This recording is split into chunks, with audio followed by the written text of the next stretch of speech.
ఏదైనా పని చేయాలనుకున్నప్పుడు కొన్ని అడ్డంకులు ఎదురవుతాయి, ప్రకృతి సహకరించదు. అప్పుడు మనం దరిద్రం, టైం బాగాలేదు, లక్ లేదు అని ఇట్లా అనుకుంటాం. అయితే యాక్చువల్గా మనం చేయాలనుకున్న పని మీద మనం కరెక్ట్గా ఫోకస్డ్గా 100% న్యాయం చేయం. ప్రజెంట్ గవర్నమెంట్ వచ్చి 3 months అయింది. 3 monthsలో ఇంత పెద్ద న్యాచురల్ డిజాస్టర్ ఫేస్ చేశాం. లిస్ట్ గమనిస్తే మేజర్ డిజాస్టర్స్ చంద్రబాబు గారి టెన్యూర్లో జరిగినాయి.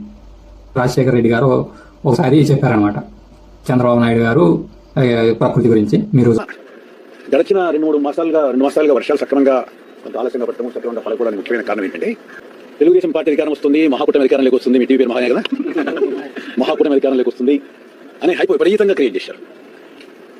దాంతో చాలా మంది భయపడ్డారు, నిజంగా మహాకూటమి అధికారంలోకి వస్తుంది మనని. ఈ భయపడే వాళ్ళలో వర్ణదేవుడు కూడా ఉన్నాడు. ఈ దరిద్రుడు వల్ల ₹1 లాభం లేదు, నాకు అంత నష్టమే. నేను చెప్పే మాటలకి చేసే పనులకి